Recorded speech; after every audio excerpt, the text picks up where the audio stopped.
I think the myth being talked about is the idea that marriage automatically makes a woman's life perfect. This can be harmful because it creates unrealistic expectations. Society teaches women that once they get married, they will instantly be happier, safe, and have their life figured out. That's not always true. These expectations come from movies, books, and social media. Women are told their life will suddenly feel complete after marriage. When reality doesn't match that fantasy, they can feel disappointed or like they failed. I also think this myth makes women believe their value is tied to becoming a wife. Because we see these ideas so often, it can be hard for women to imagine a future that isn't centered around marriage.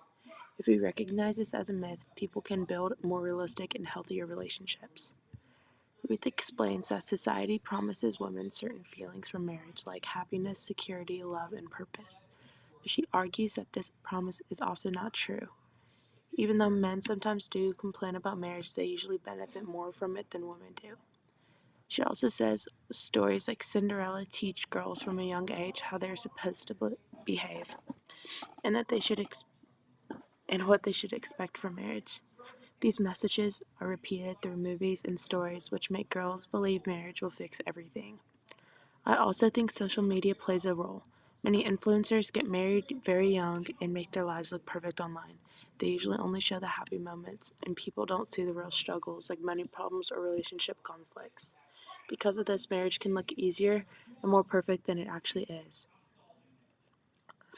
I think the main dilemma for boys growing up in the US is that they want close friendships, but they feel like they have to hide their emotions to seem masculine. Many boys want friendships where they can talk about their feelings and share personal things, but society teaches them that being emotional is weak or feminine. Because of that, many boys keep their feelings inside. This can make friendships less meaningful and can also hurt mental health. If boys felt more comfortable sharing emotions, society might be more empathetic and supportive. Way explains that boys struggle with wanting emotional friendships while also feeling pressure to stay masculine. Boys want friends who they can trust and share secrets with. However, the culture they grow up in treats emotional closeness as something feminine or gay. Because of this pressure, many boys avoid showing their feelings.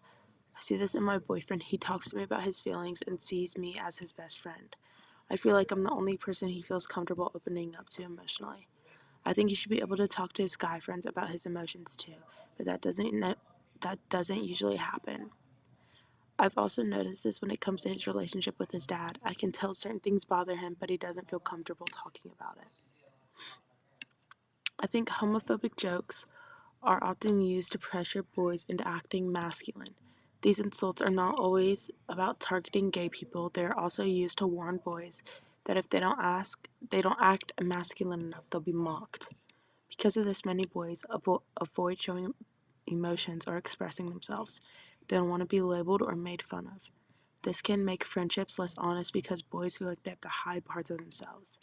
If society moves away from these kind of jokes, boys may feel more comfortable being themselves. Pascal explains that homophobic insults are often used to enforce masculinity. Boys use these jokes to make sure other boys act like men. These jokes can hurt both gay boys and straight boys who don't fit traditional masculine expectations. Boys who show emotions or act differently are often targeted. My boyfriend's sister is gay, and he does not tolerate homophobic jokes. If someone makes those kind of jokes, he shuts them down and distances himself. I think this shows that some men are starting to challenge those expectations of masculinity instead of going along with it. He makes it clear that those jokes aren't okay. The school environment McCormick described sounds very accepting. Boys at the school supported LGBTQ people and were comfortable showing affection and support for their friends. This type of environment allows boys to express emotions without worrying about being judged. It shows how masculinity can change when homophobia is reduced. However, I don't think every school is like this. In my high school, many guys still made fun of gay people and used homophobic slurs. McCormick found that many boys at the school had pro gay attitudes and rejected homophobia. They were also open about caring for their friends and showing emotional support. Because homophobia was less common, boys felt freer to express emotions, and build close friendships. This environment helped reduce masculinity. In my high school, some guys were kind to gay people, but others weren't. Homophobic slurs were used like they meant nothing. Sometimes it felt like guys said these things just to fit in with their friends or look tough. Even if they didn't truly hate gay people, the words were still harmful. I think attitudes are slowly improving, but those pressures were still common when I was in high school.